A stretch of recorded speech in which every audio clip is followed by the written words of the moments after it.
The Northwest Law and Mental Health Conference brings together expert speakers with legal, clinical, and lived experience to discuss the impact of the law on people with mental illness and addiction. Our spring 2020 conference was postponed due to COVID-19, so presenters recorded their sessions, which are now embedded in the conference website along with their collateral information. Thanks to all our expert presenters, generous sponsors, exhibitors, volunteers, and the planning committee for the Northwest Law and Mental Health Conference. Stay well, and we hope to see you in 2021. So, good afternoon, and thank you so much for joining us today. My name is Melissa Fisher. I'm not here today as a regional senior strategic marketing consultant for one of the nation's largest healthcare systems. I'm also not here speaking as the ambassador for Oregon for the Association of Frontotemporal Dementia, but I am here as the daughter of a father who's been diagnosed with this palliative neurological disease that's called frontotemporal dementia. This afternoon, I would like to share with you my family's story and the tragedy of this specific disease. And the reason why I've brought it here to you is that last year I attended the Northwest Law and Mental Health Conference, and I was interested in learning more about the populations that are presented at this conference. I recognize that mental health and addiction are both very important populations, but I feel like one in particular has not been accounted for, and yet a lot of systems, organizations, systems, and individuals are accounted.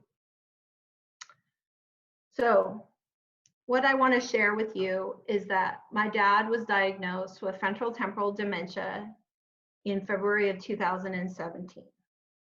I assume that most of you have never heard of this disease or know anything about it. Today, my presenting partner, Dr. Bruce Miller, and I are going to talk about this, where I'm going to share the tragedy through our family story and also the research and clinical information that you would find useful in your work. 60 Minutes calls this the cruelest disease you've never heard of. And today, I hope that you find the opportunity to include this and consider this in your work. Thank you. Let's move on.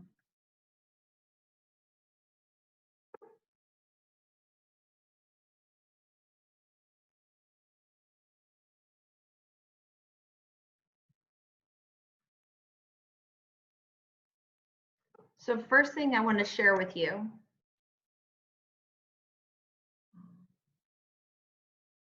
is this picture. If we were meeting in person, I'd actually ask you from a show of hands to raise your hands. And as I challenged you to tell me, out of all these 8 individuals, how many of them here do you think have dementia? 1, 2, 3, perhaps 4, 5, 6. What if I told you that all 8 of the people in this picture have dementia? It's very interesting to think about dementia. Prior to my father's diagnosis, I thought of it as a disease of the aged and something specific to memory. I was utterly wrong. I lost my grandmother to Alzheimer's, but I had never heard of any other dementias prior to this. Everyone here in this photo ranges in a wide range of ages. It can strike you as early as in your 20s, your 30s, your 40s. My father was 70 years old when he was diagnosed, but it's likely based on symptoms that he's actually had this disease for the last 10 years. I want it to be clear that everyone's experience with this disease is different. It is not the same. But I am grateful to the families and the loved ones who shared these photos here today. They, like myself, want to see this message get out to the broader masses, and in particular, those of you who might be touching them in your work. I also want it to be clear that my family's story is just that, my family's story. So everyone has a very unique experience with this disease. So I'm going to talk today about my dad.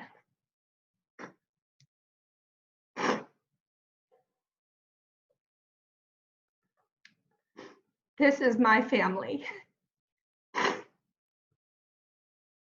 My father on the right is Mark Moriarty. This was taken in Bend, Oregon 3 years ago in celebration of his 70th birthday. My dad was a brilliant, kind, generous, deeply devout, and loving husband for 51 years to my mother, and an incredible father and grandfather to 4. My dad was very adventurous. He owned a sailboat. He's extremely mechanical. He could build anything. He was a sailor, a stock car racer, and he owned a very successful custom home building business with my mom. He retired at the age of 49 to Maui, Hawaii. My age. I only wish I had been as capable as my dad was. My father was a great dad, but we started to see signs of something not right. They go back as far as 10 years. Early symptoms included excessive alcohol use, lack of interest in the things he formerly loved.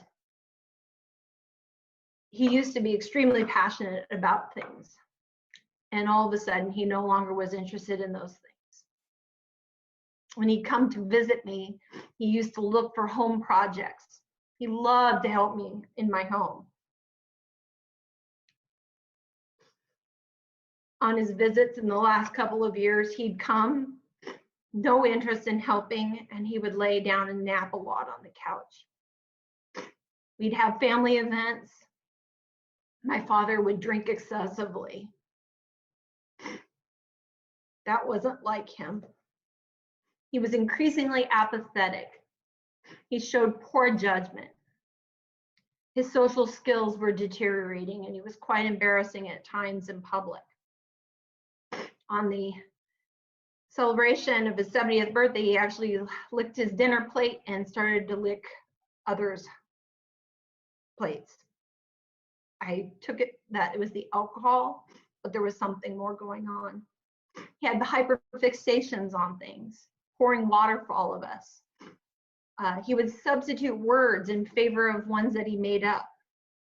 He was easily agitated, increasingly rigid in his thinking, and he didn't have any care for laws or rules. To this day, my dad has no idea that there is anything wrong with him. I'm going to tell you a quick story to the extent of this disease. At one point, my father was out walking miles at a time, attempting to get alcohol because by then he didn't have his license anymore and he didn't have a vehicle. And he must have fallen at some point on his walk. He came home. My mom noted that his leg was quite swollen. She took him to the emergency room where they did an x-ray, and they discovered that he had a broken fibula. My dad did not believe that his fibula was broken. He was combative. He fought with the physician and the medical assistants and told them that if they attempted to put anything on his leg to heal it, he would take it off. He would cut through it. This is actually what was needed in order for my mom to obtain guardianship of my father. That's pretty significant, knowing that you don't even believe that you have a broken leg. And I'm going to take you back to one particular evening. The picture that you're going to see on the screen now is extremely disturbing. But this is an important picture because this is only, let's see, this was March on the left, this was December on the right of the same year. This was my father en route to the emergency room in the back of my sister's car. This is a very difficult story, but one that you need to hear because it's actually something that impacts a lot of you. One evening around December, I received a phone call from my father. Normally, you would think that's a great thing to get a call from your dad. I didn't get that many calls anymore from him. But actually, it was a very distressing call because my father had bailed himself out of jail. In a 3-month period of time, my father went to jail 6 times. He actually had abated arrest on several occasions, had gotten quite combative, and even so with my mom until they needed to put a restraining order against him. My dad had no idea what a restraining order was. He'd never heard of such a thing. So that night he called me. He had bailed himself out. My mom had not been notified that he had been bailed.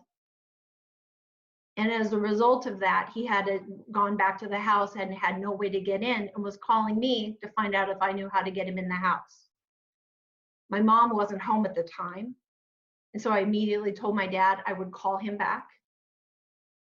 And I would call my mom, and I notified her to not return to the home. Now, I live in Oregon. My parents live in Hawaii. I somehow needed to get my dad somewhere safe and not in relationship to wherever my mom was. So I called him back, and I told him to wait there and that I had a cab coming to get him. And I told him, you can't see mom. He's like, well, why? I said, because Dad, you have no way to see her right now. It would actually be against the law and you'd go back to jail. So he waited while I called the hotel and I made a reservation, and then I called a cab and I ordered a cab to come and get him. While the cab was en route, my father stayed on the phone with me. But when the cab finally arrived, as he was walking out to her, now mind you, he'd been drinking heavily, he fell. And as he fell, he split his head open. The cab driver on the phone with me told me she was not going to pick him up and left. Therein, I had to find another alternate route to get him somewhere. And the first place was the emergency room. My sister picked him up, took him to the emergency room, and while she was doing that, I was calling the aging services. I did an intake, and I had them meet my father at the hotel the following morning because I told them he was at risk and something needed to be done, and I wasn't getting anywhere with the police. And in fact, because he just kept going in and out of the courts, that wasn't working. I needed additional help. What happened is they told me that the social worker told me with her supervisor the next morning that there was nothing wrong with my father. That actually it was merely somebody who had an alcohol problem, and she put him on the phone and he promised that he would seek help for alcohol addiction.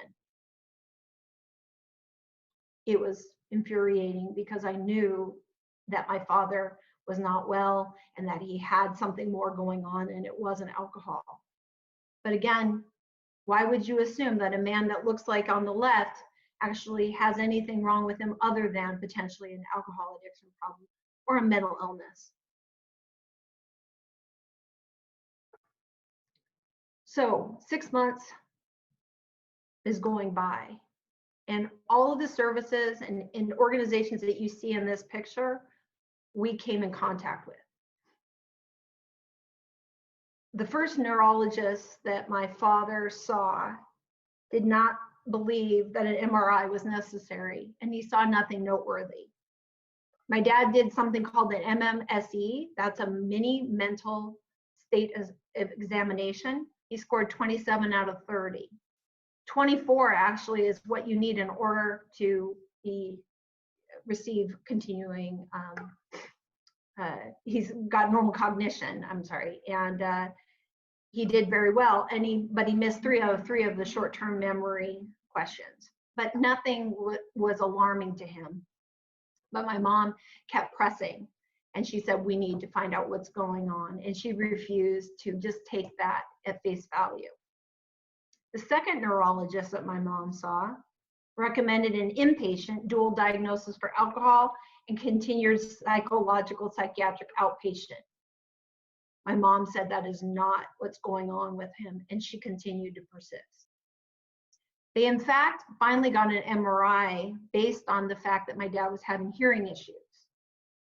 And so they used a loophole to be able to actually get it done. What they found was significant frontal lobe degeneration, and they call that lobe atrophy and chronic small vessel ischemic change. But the way my mom learned about this wasn't the doctor giving her a diagnosis. This is the second neurologist my mother saw. That particular doctor actually came in, handed her a piece of paper, had the MRI up on the screen. After giving her the piece of paper, left the room, never to return. She did not receive a diagnosis from the second neurologist. The BVFTD, which is behavioral variant frontotemporal dementia diagnosis, finally came in February 2017 on Oahu. The same day of my dad's diagnosis, my father attempted to jump out of the 9th floor of a hotel in Oahu in the middle of the night.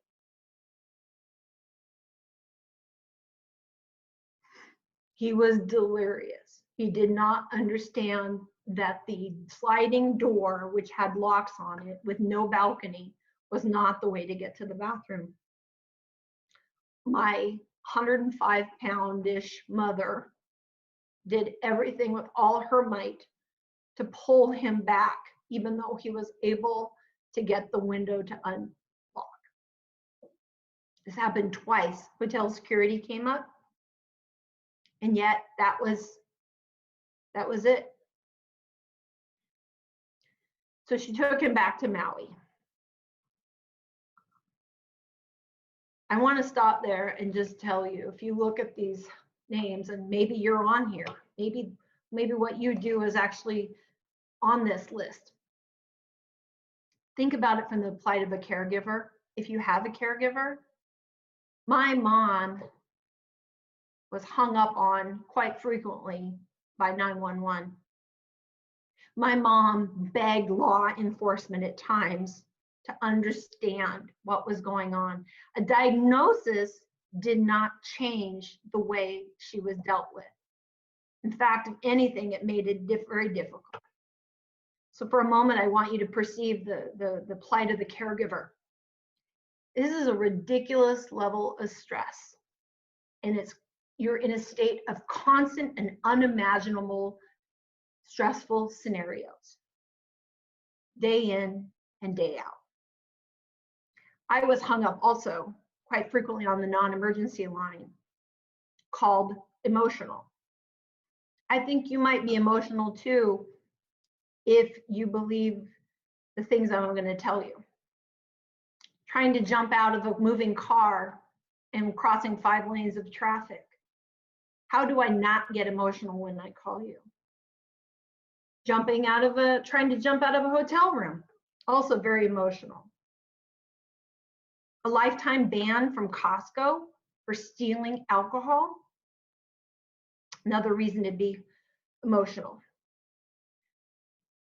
The challenge that I have with the systems and the people and the organizations that we had to come in contact with is that it wasn't simply being able to call and ask for help. We had to explain ourselves. We had to start off with, he has frontotemporal dementia. If I say Alzheimer's, you're probably very aware of what I'm asking. I'm telling you as somebody with a memory issue. But you don't potentially understand what it is like if you're calling and you say this particular dementia. And as a result of it, when seconds count, it takes infinite time to get help. And even if you're asking, that doesn't necessarily mean you're going to get help. I'd like to share just one more story with you, because you're getting a beginning of a story about my family and my dad, but it's not just us. And I'm going to have to read this one because the gentleman in the middle picture, actually, the young gentleman here is Justin Allen Davenport, and I've been given permission by his mom to share their family story with you. Justin Allen Davenport was born on September 13th, 1983, to Wesley and Robin Davenport. Justin met the love of his life, Jennifer Davenport, and was married in June of 2005. Justin and Jennifer became the parents of Haley Grace in December of 2005 and Ruthie Mae in March of 2007. Justin and Jennifer worked very hard to provide for their family and enjoyed many wonderful family activities together. Justin worked in construction, truck driving, and limestone mining. He also had a side lawn maintenance business, and he started attending Dalton State College and working toward a degree in business. Around 2014, 2015, they began to notice some changes in Justin. He began to be distant. He attributed this to his very busy schedule of working full-time in the mines, going to school at Dalton State, and having a side mowing business, assisting with building a new home for his family. And all that goes into being a father and a husband. As time went on, his wife began to notice he wasn't talking very much, and he would disappear for periods of time. While building the family home, lots of family issues began to surface. Justin continued to distance himself from others, and he started exhibiting some anger that they'd never seen before.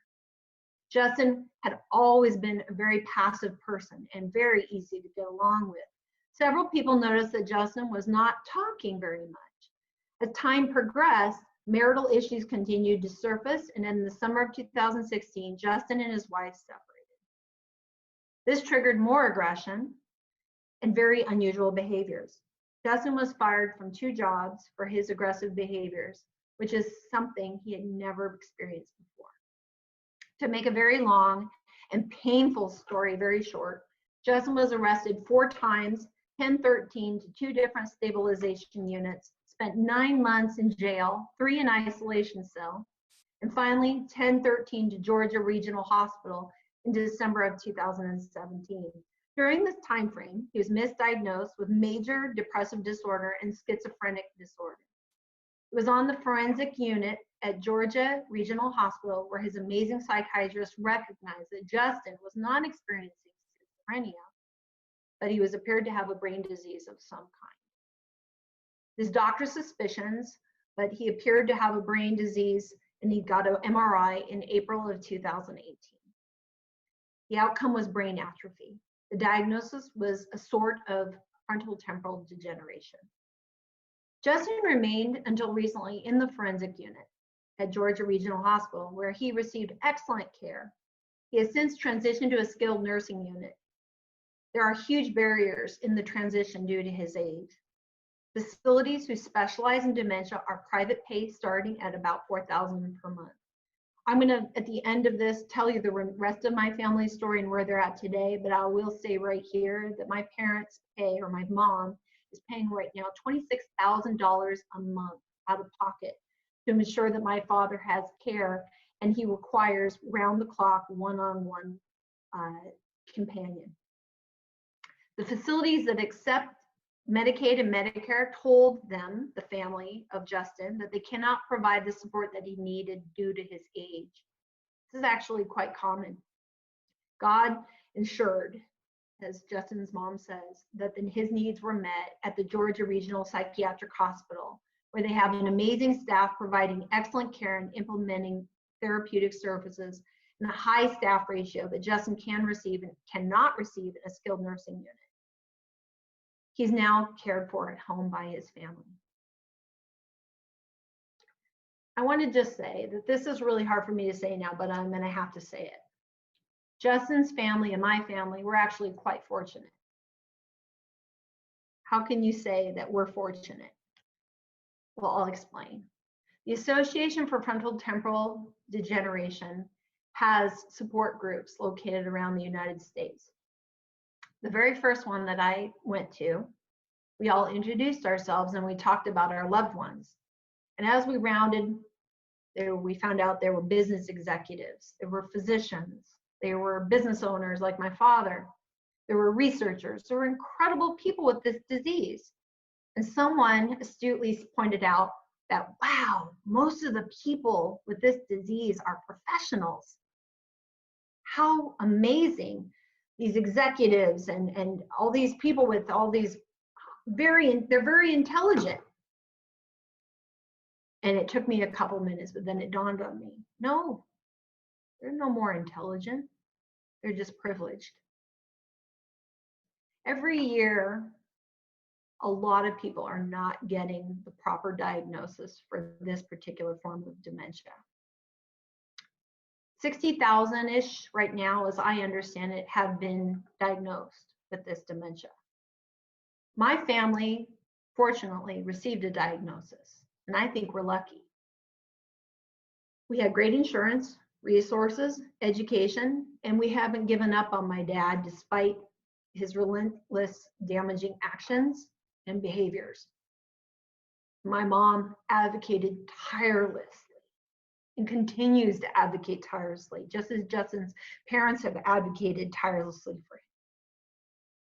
But the reality is that it costs tens of thousands of dollars. Access to testing and accurate diagnosing is not available, and there are very few physicians who are qualified to give a diagnosis. It takes on people on average 3 years to receive a diagnosis, and they beg for help. The bigger problem that I see is that I have a new lens. I don't just see people on the street or in our jails as simply a black and white situation. I think, and I don't have numbers to prove it, that there are a lot of people unaccounted for, and they're slipping through the cracks, and they're not getting what they need. They are not regenerative or treatable from a rehabilitative standpoint, and they are palliative. And it's not psychological, it's neurological. And there seems to be a gap. And that's really why I'm here today, was these are terrible, tragic stories, and they're painful to even share. I know that there are countless thousands out there who aren't getting any care whatsoever. And they're on our streets, and they're in our jails, and they are not accounted for. So I want to just stop there and say that prior to this, you may have thought of dementia as something of a disease for the aged, or you may have thought that it was a memory issue. But the reality is it's a lot more than remembering things or being old. And this is what unconscious bias looks like. I hope that after you hear from Dr. Miller, you will reevaluate your definition of dementia. I would like to now at this time introduce you to Dr. Bruce Miller. I'm honored to be able to have him present via teleconference today. Dr. Miller holds the A.W. and Mary Margaret Clausen Distinguished Professorship in Neurology at the University of California, San Francisco, where he directs the Memory and Aging Center. He is a behavioral neurologist who works in neurodegenerative conditions, emphasizing brain behavior relationships and the genetic and molecular underpinnings of disease. He is the principal investigator of the NIH, the National Institute of Health, sponsored Alzheimer's Disease Research Center, and program project on frontotemporal dementia. Additionally, he helps lead the Tau Consortium, Bluefield Project to cure frontotemporal dementia, and Global Brain Health Institute. He was awarded the Potamkin Award from the American Academy of Neurology and elected to the National Academy of Medicine. You may also recognize Dr. Miller from his appearance on 60 Minutes Bill Whitaker's report last May, entitled "The Cruelest Disease You've Never Heard of, Frontotemporal Dementia." Please join me in warmly welcoming Dr. Miller via the University of California, San Francisco. Thank you, Dr. Miller. Thank you, Melissa. Should I do that again? Yeah. Thank you, Melissa. What a moving story. And I think you have told a very tragic story about a loved one who was taken away from a loving family struggle to keep this individual safe in the setting of a horrible degenerative brain disease. And your continued work in this space is truly admirable. And I can't tell you how honored I am to be with you in this discussion. So I am going to talk today about the disease that Melissa so eloquently shared with you. This is frontotemporal dementia, or frontotemporal lobar degeneration. At one time, it was called Pick's disease. So this was a very important neurodegenerative disease that I think has been overlooked, understudied, and I think with tragic consequences, as you've heard from Melissa Fisher today, for the individuals afflicted by this illness and by the families that look after them, the caregivers.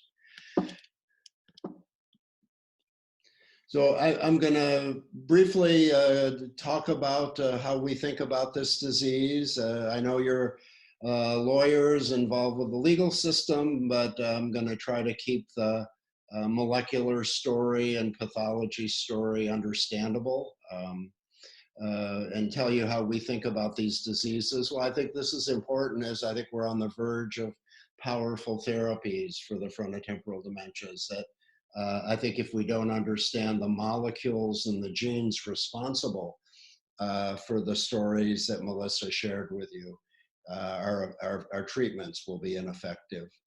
I'm going to touch on the burden of caregiving.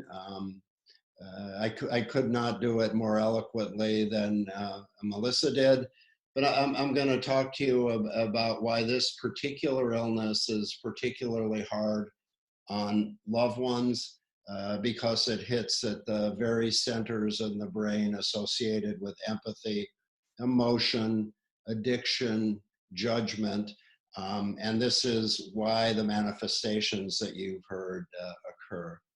And then a little bit about what we can do in the community, what we can do if we have someone afflicted by a condition like this to intervene and be effective.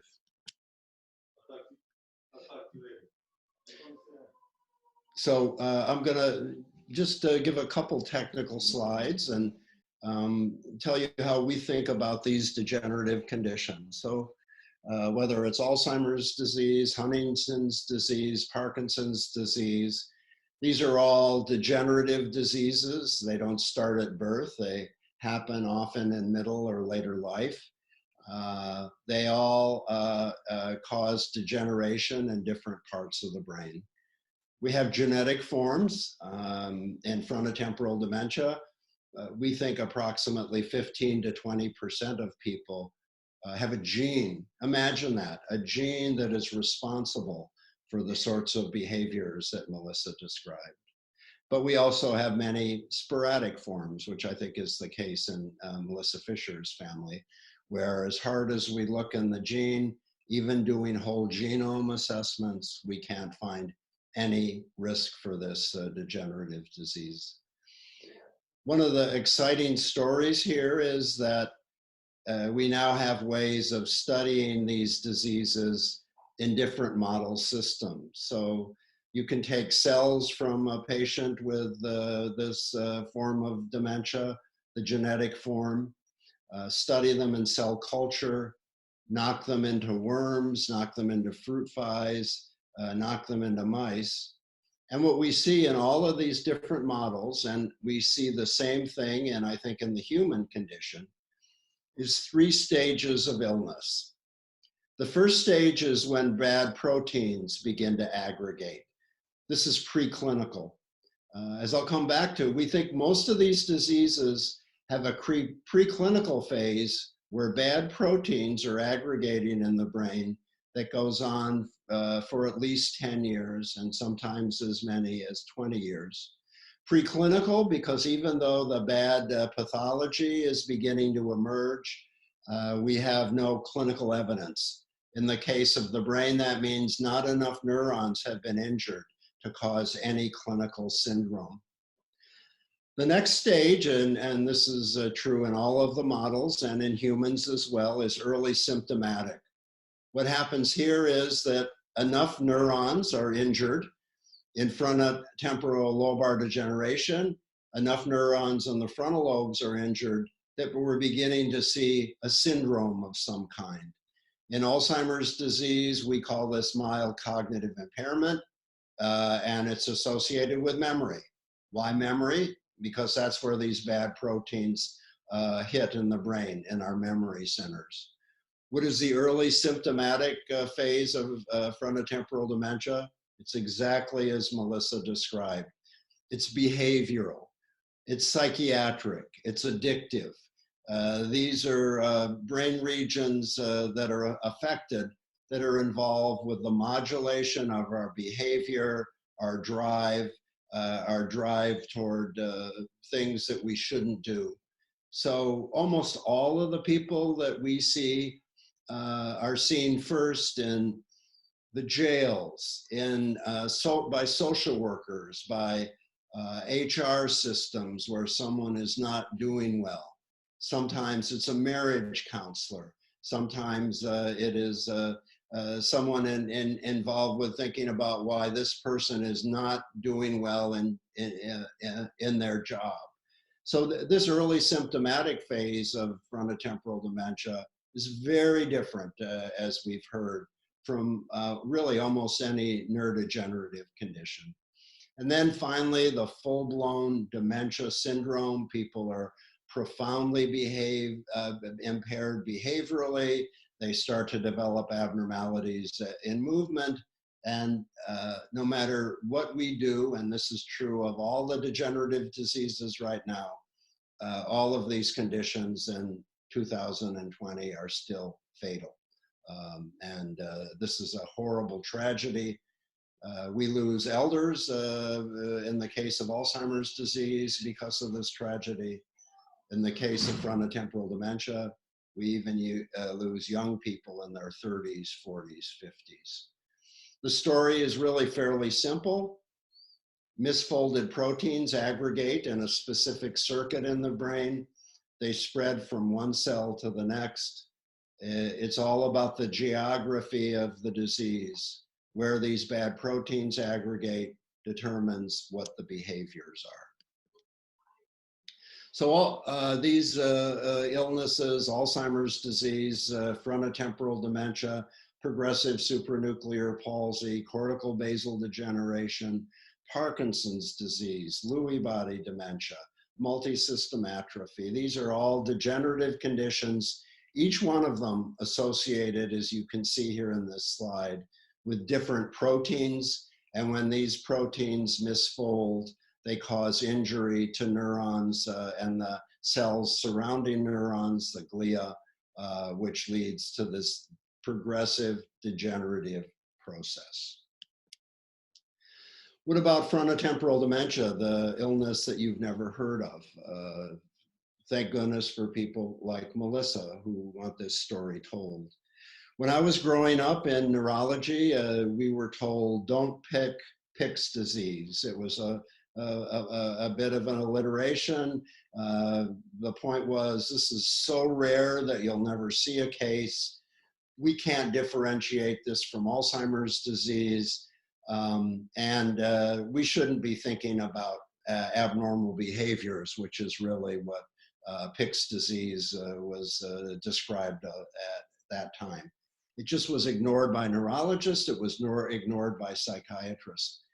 Yet, I think we have learned you should pick Pick's disease. It is a common dementia. In people between 45 and 64, it's as common as Alzheimer's disease. It's the most common cause for neurodegenerative disease. It causes dementia in people under the age of 60. And I think even more striking, I've listed diseases that maybe some of you have been familiar with a loved one or a friend or someone that you know. But Lou Gehrig's disease, or ALS, progressive supranuclear palsy, cortical basal degeneration, CTE, the disease of football players, I'll come back to that in a second, are really so strongly linked to frontotemporal dementia. I think if we had a treatment for one of them, we would have a treatment for all of these diseases. I also would emphasize that we're learning more and more that at least 25% of our cases happen after the age of 70. So this is not just in the young people that Melissa described, but it also is common in people over the age of 70 as well. We think in the US, this would be classified as an orphan disease, about 60,000 cases listed, but this is almost certainly an underreporting. Many cases, if they don't have the kind of family that Melissa described, never get diagnosed. They end up in prisons, they end up in mental hospitals, they end up homeless. And this is really the tragedy of a degenerative disease that presents behaviorally. A lot of these people are never, ever recognized. So I'm not going to belabor this slide, but I think for me it's a startling kind of story. So we have three major subtypes of frontotemporal lobar degeneration or frontotemporal dementia. I'm going to talk about the behavioral form, which you can see here affects the right side of the brain more than the left. Isn't that remarkable? A degeneration in the right frontal lobe presents as a behavioral disorder, as a psychiatric one, whereas a degeneration on the left side of the brain, the semantic variant or the non-fluent variant shown here, they're easy to recognize. This is a language disorder. We recognize this, and this is the left side of the brain. So I think one of the remarkable things about frontotemporal dementia is not only is it an important disease in its own right, but it's really beginning to help us understand how the brain is organized, why we see deviant behavior, why we see people who show behavioral disorders. I think it gets at the anatomy of these conditions, whether it's frontotemporal dementia, schizophrenia, bipolar illness. These are all disorders of the prefrontal cortex, right more than left. Okay. This is an important study done by the neuropathologist at Boston University, Anne McKee. And the punchline here is the areas that you see here in the brain with abnormal aggregates of brown are the anterior temporal lobes, the amygdala, an area involved with emotion. And in this football player who died undiagnosed, what you can see here is there is massive degeneration of the frontotemporal region, and there are huge involvement of neurons with the tau protein. So like the frontotemporal dementias, this is a disease that begins in the prefrontal cortex, spreads out across the brain, presents as a mood disorder, an addictive disorder, and sometimes as a behavioral disorder where people do violent things. And one of the reasons we know so much about this condition is that it predisposes to profound mood alterations. You heard the story that Melissa described of her father thinking about jumping off a building. Many of these football players' brains come to Anne McKee because they've committed suicide. So just a point of view of the research that we do in this condition. So as I pointed out from the early slide, there is a preclinical stage when people are asymptomatic. We think it goes on for about 15 to 20 years. What we see during this stage is very, very slow, if any, indication that there is a degenerative process going on. During this time, bad molecules are starting to aggregate and spreading along frontal temporal circuits. About 5 years before the diagnosis emerges, we start to see in the blood the evidence that with the protein neurofilament that neurons are degenerating in the brain and being released into the brain and the blood. We think this is going to be a very, very good blood marker for following treatment trials. Then, and I think Melissa really described so eloquently this questionable stage, the early stage, early symptomatic stage of these degenerative disorders, where the only thing we really see are behaviors. It might be a gentleman who loses interest in work, becomes apathetic.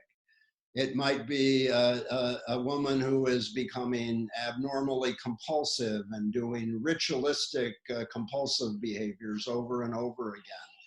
It might be someone who becomes addictive and suddenly is over drinking. So this early stage of frontotemporal dementia is very slippery, very hard to diagnose. And I think having lawyers and people involved with the legal system aware of this early stage is going to be very important for society. And I believe when we recognize these people in the early stages, we will soon be able to treat them. Then becomes the degenerative process. Some people think it may be too late with the drugs that we're working on today, but I think the degenerative process is the tragedy that unrolls over a family, over a community, and I'll say a little bit more about this in a few minutes. So this is what we know about Alzheimer's disease. The same is absolutely true in frontotemporal dementia. Very few symptoms until a period of 4 or 5 years before someone is becoming symptomatic.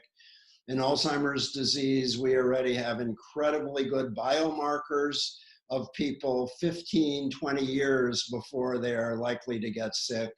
This is happening in frontotemporal degeneration as well.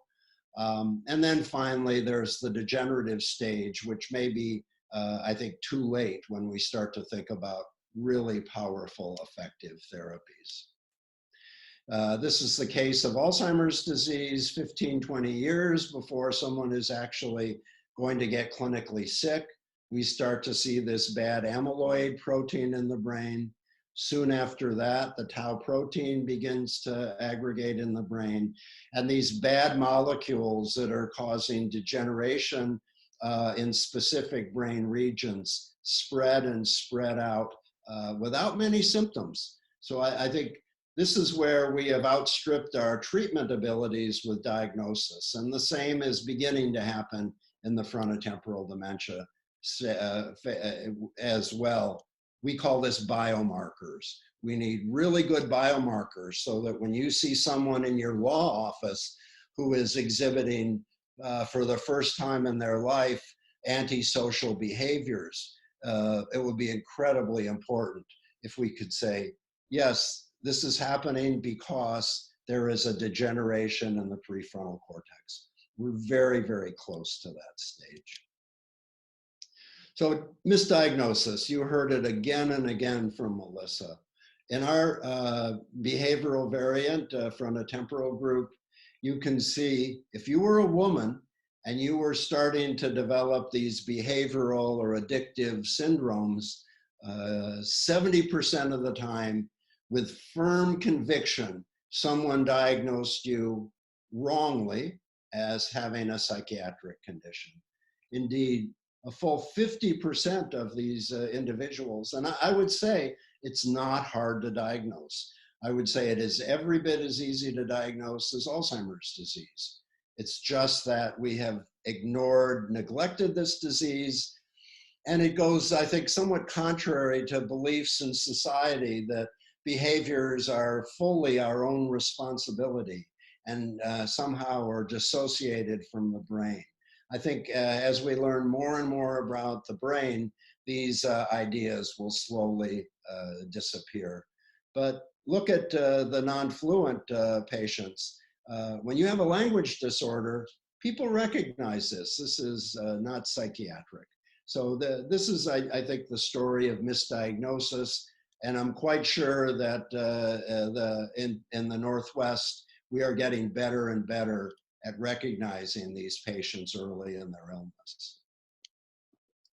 So I think we all think about Alzheimer's disease. Probably everyone hearing this talk has had someone in their family or a loved one diagnosed with Alzheimer's. I think very few of you have thought about frontotemporal dementia.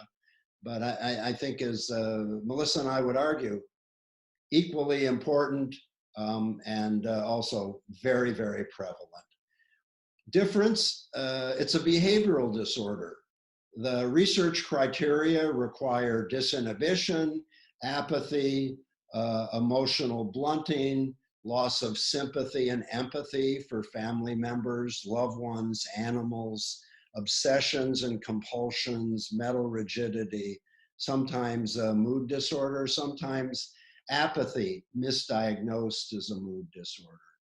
Alzheimer's disease does not usually present as a behavioral syndrome, and it doesn't present in this wild behavioral disorder that you heard about from Melissa. So much more subtle, sometimes depression, sometimes a little agitation and irritability, but not this full-blown behavioral syndrome of frontotemporal dementia. Cognitive disorders are also different. Frontotemporal dementia presents with what we call executive dysfunction, and if it's on the left side of the brain, it presents with a language syndrome. Executive dysfunction, trouble organizing, planning, generating ideas, decreased creativity, problems with starting and then stopping. So these are cognitive deficits that are very different than the memory loss, visual spatial impairment, executive loss. I just have to tell a quick anecdote around this. I recently was talking with one of my psychiatric colleagues here who spent time during her medical school training at UCSF, and her father, a very distinguished engineer, has developed frontotemporal dementia. He spends, after his wife died, he had no interest in her funeral. He stayed at home, no interest, totally out of character, and began to go online to look for a new wife within days of his wife's passing. He came out to the Washington area, found a new wife, married her within 2 days, and the bank account was beginning to disappear within a day. After going home, he found and this marriage was annulled by the courts. He found another wife in Lithuania, same story, walking the streets during the middle of this COVID epidemic, unwilling to agree that he has any cognitive impairment. Just as Melissa inferred earlier, he had cognitive testing, and because he didn't have memory loss, a very competent psychologist argued in the courts that he did not have a dementia because he didn't have memory loss, and said he should be allowed to manage his own affairs. So with this idea, this man will be dead within a month or two because the person does not understand the manifestations of frontotemporal dementia. So what do we see early? What is this preclinical state like, or early clinical? Selfishness, passivity, addictive behaviors, sometimes multiple addictions at once. Alcohol, cigarettes, food, sexual addiction, all happening at the same time. Disinhibition, criminal behaviors. I'll come back to that in a minute. Some of the most compelling and saddest stories happen around loss of empathy for others. Why does that happen? That happens because the part of the brain that allows us to feel what other people are feeling, to understand what other people are feeling, is hit very early in frontotemporal degeneration, psychiatric syndromes, particularly in the prodrome. Okay, I'm going to show you just a few anatomy slides because, well, I'm a neurologist and I love anatomy. I can't resist it. But I'm going to give you an example. So this is the orbital frontal cortex, part of the brain that used to be ablated with the prefrontal leucotomies. Sometimes it was partial, sometimes it was complete. Often with very bad behavioral outcomes. But we've learned recently that this is an area that's very critical for reward. So let me give you an example. The medial orbital frontal cortex connects right with the hypothalamus, which tells us to eat and or not to eat. So you put someone in an MR scanner, ask them to eat a chocolate when they're hungry. What happens is this whole medial orbital frontal cortex lights up. Second chocolate, the same. The third chocolate, the same. By the time the 8th or the 10th chocolate has been eaten, they're starting to get a sense of fullness. This is not pleasant anymore. I'm not enjoying this whatsoever. We've all done this at a meal. We've all done this shopping. The first jacket was fun. After we've bought 15 or 20 jackets, we're starting to think about not feeling too good about the bill that's soon to approach us. So what happens when we start to feel full is this orbital frontal cortex medially starts to downregulate. And what happens is this lateral orbital frontal cortex and the anterior insula, all part of the frontotemporal circuit, begin to activate. It says, stop, this is too much. This is not good for me.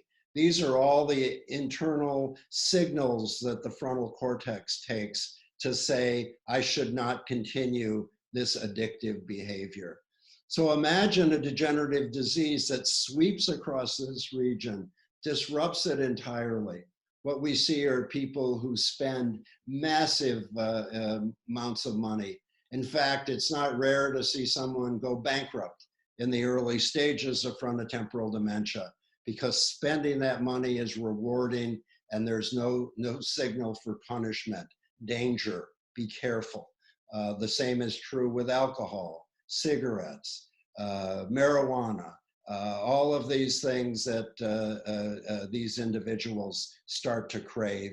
We think about 50% of our patients develop overeating or some other form of addictive behavior as an early manifestation. I want to show you an individual who has 3 manifestations of frontotemporal dementia. And I also like to say some of these diseases are diagnosed in situations where we have very strict social regulation. So church, places of worship, lectures, elevators where people are crowded together, funerals where we have to say the right thing. These are places where patients with frontotemporal dementia don't follow the rules. They're disinhibited. This gentleman would spend all of his time during church service, which I'll show you in a minute, if he wasn't regulated, eating all of the cookies that were there for after the church. So he's overeating. He's got a compulsion that he can't stop to give people back rubs. If you get in an elevator with Bob, he will give you a back rub. For those people who are comfortable with this, it's okay, but you'll see in church, this is not so good. So he's also quite disinhibited. So here's his incredible wife talking about him in church. We never go the first Sunday of the month because that's communion. In our communion, you walk down front, and as you walk down the aisle, everyone was greeted and back rubbed and asked where they were from. Which is very disruptive.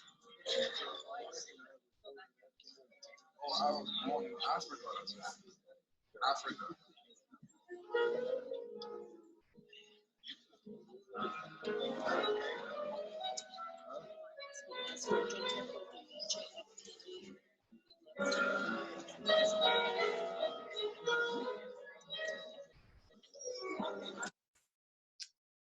Okay. Imagine putting a gentleman like that in a legal system or putting them in jail. It happens. It happens. Okay, so a little bit about crime in frontotemporal dementia. This paper I did with a number of different people across the world. Madeline Liljegren and Elizabeth England are in Lund, Sweden. George Nassan is now in New York at Mount Sinai.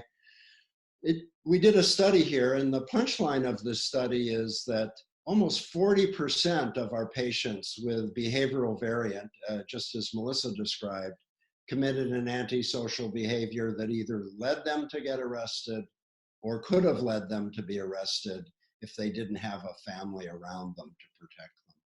So this is far higher than any other degenerative disease.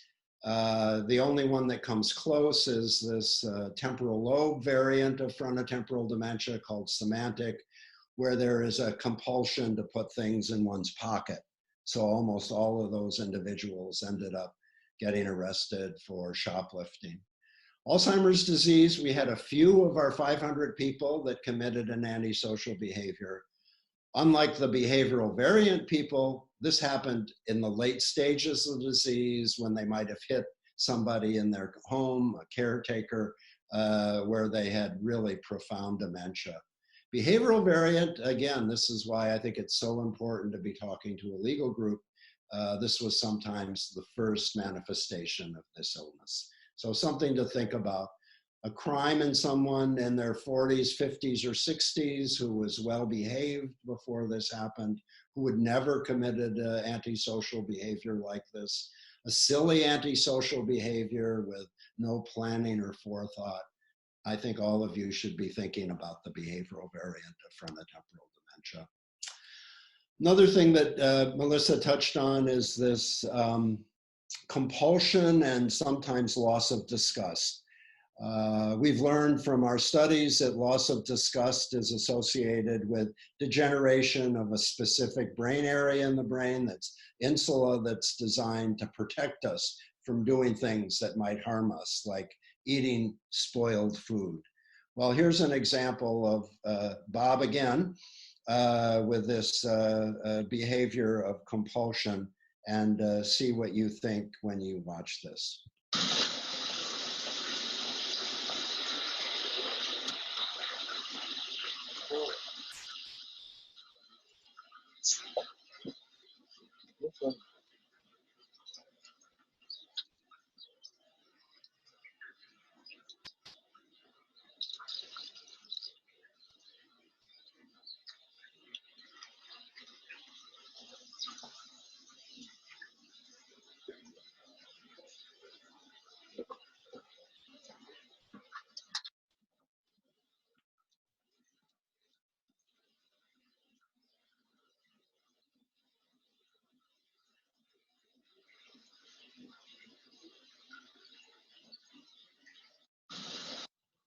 Okay. So when we watch this, we feel disgusted because our insula is working. Patients with frontotemporal dementia eat food off of other people's plates, do things like collecting cans, drinking things off of the street. I think when you see that film, you might wonder whether this is someone who's part of our homeless population. And we are working on a paper now that shows that we have a number of people in my frontotemporal dementia program project grant who actually were homeless in the early stages of frontotemporal dementia. So again, I think Is this common among the homeless? No. Are frontal disorders common among the homeless? Yes. And I think if you have frontotemporal degeneration and you don't have a family like Melissa's, that is where you end up. Just want to say a little bit about empathy and the loss of empathy with frontotemporal lobar degeneration. So this is a nice paper by Kate Rankin, which showed basically that if you show unempathic behavior, as described by the caregivers, we've also quantified this looking at the patient in real life. You show atrophy in a very specific part of the brain, the right anterior temporal lobe. So this is the part of the brain that allows us to see how other people are feeling, to feel that internally, and respond to that appropriately. If that part of the brain doesn't work, we see profound loss of empathy, people not responding to the illness of a loved one, people laughing when others are hurt. This is a profound aspect of frontotemporal dementia, and it really alienates these people from others. And I think in the legal system, I think it can alienate them from juries, from lawyers, from judges. But I think without realizing that this loss of empathy is caused specifically by a degeneration in the right anterior temporal lobe, these people will not be managed properly. Few last things I want to talk about, and I think Melissa really set the stage for this, is if we don't have good functioning frontal cortex, we lose empathy. I've known for years, but finally we quantified this in a paper, that marital dissolution and infidelity significantly greater in BVFTD than any other neurodegenerative condition. So these are people who were loving husbands, wives, partners, who all of a sudden decide to have affairs, they're infidelities. And the other side of this is they become so unempathic that their partner can no longer imagine living with them. We decided in this study to look at where in the brain this was associated with. It was, again, very strongly associated with frontal lobe disease, and empathy loss itself was associated with marital dissolution.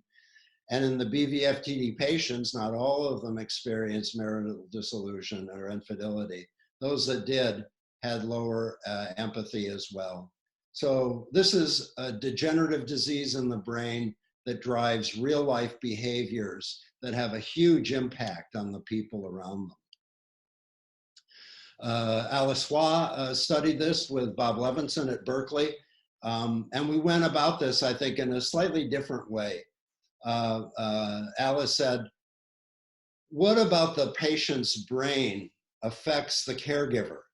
And so she looked at caregiver health and caregiver psychopathology. We've known for years that if you look after someone with Alzheimer's disease, about 10% of the time, caregivers say, excuse me, that they have, caregivers have suffered their own physical health issues. So we wondered about frontotemporal dementia.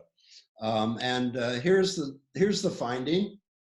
Basically, if the patient had atrophy in the insula, the orbital frontal cortex, some other regions in the anterior prefrontal cortex, the caregivers did worse. So this is a way of flipping this around. Where in the brain this happens determines how well the caregivers survive. So is there anything we can do? Certainly we spend a lot of time thinking about caregivers. This is what Melissa does in Oregon. She spends time with the loved ones of these patients. And I think any visit with a physician or a social worker, psychologist, we must think a lot about the loved ones. That's the first. The second thing we've learned is even in the genetic forms of frontotemporal dementia, a nice paper by Caitlin Castellato, shows that if they participate in cognitive activities and physical activities like exercise, they progress at a slower rate than people who don't. So in other words, even in the most strongly, rigidly predictable forms of frontotemporal dementia that are caused by a single gene, the lifestyle that that person lives will to some extent protect them. They get the disease later. So what's coming in the next decades? Better diagnosis. I think lawyers, paralegals, people across the social service system in our society are becoming more aware of frontotemporal dementia. We're finding new genes. We have big national efforts. And I think the first degenerative diseases that we will treat are those caused by genetic forms of frontotemporal dementia. So thank you very much for listening to me today. All right. Well, I want to say thank you very much, Dr. Miller. You have been a profound support to not only myself, but for all of us out there who have been touched by this disease. And I would like to say I'm speaking on behalf of a lot of people right now who want to say thank you very much for your tireless work and picking this disease. I have an enormity of gratitude for that. And one of the things I want to say that I learned after a few years of this is that while my father was the one who received the diagnosis, we all have this disease. One person is the diagnosed, but yet we all have it. That's a very unique situation. And I want to just say thank you to you and your entire team and for everyone out there who's working towards improving things. I also want to say one last thank you to the people who shared their family story, Justin's family, as well as those who shared pictures that I presented at the beginning of this presentation. And then lastly, I want to thank my parents. It is really hard to think that I am looking at something that I didn't ever dream we'd be touched by as a family. My father never committed any crimes in the first 70 years of his life. He never got in trouble. So I was going to share with you just where things are at for my family. And I know, like I said at the beginning, this is very different for everybody. But the heartache continues for our family after 3 years. My mom did the very best she could, and I hope when she listens to this, she knows that. She did everything she possibly could to keep my father home with her for as long as she could.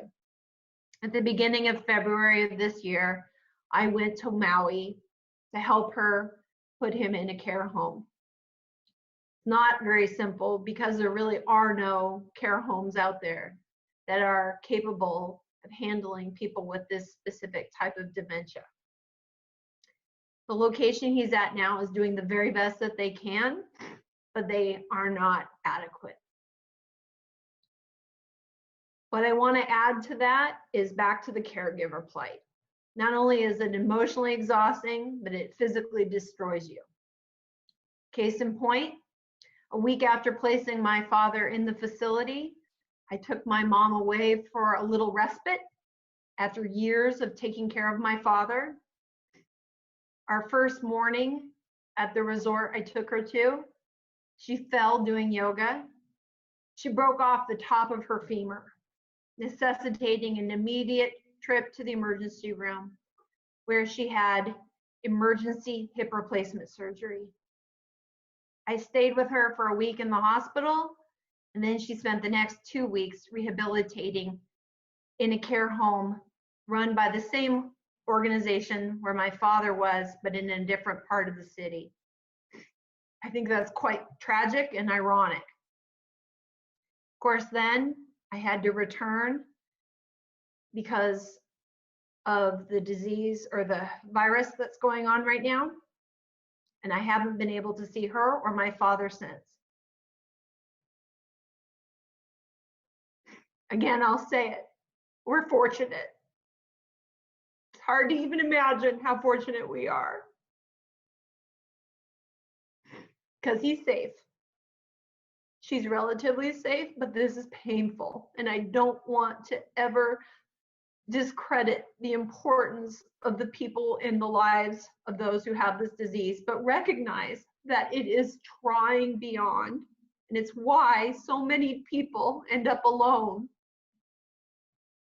So I have a passionate plea, more than just a next step, as I would encourage you to learn more about frontotemporal dementia and sign up to receive the Association for Frontotemporal Degeneration's information available at www.theaftd.org. I would also ask that you consider how frontotemporal dementia applies to your work. That can be healthcare systems, that could be mental, behavioral health organizations, that could be the justice system, first responders, both city, county, and state police. And think about it in a way on how you might identify areas of opportunity to include it in the design of your existing systems and new systems. Think about the processes, the policies, the protocols, because there is room. There is a lot of room. And when we more fully understand who we serve, we are doing better by them. I believe in dignified endings for all of us. There right now is very little dignity with this particular disease. I encourage you to advocate and share this information and this session with others. And if you want to do more, I also want to make myself available to you. I would love to help you in your work. So thank you again on behalf of myself and Dr. Bruce Miller. I hope that this has been an enlightening session and an opportunity as a catalyst to change. Thank you.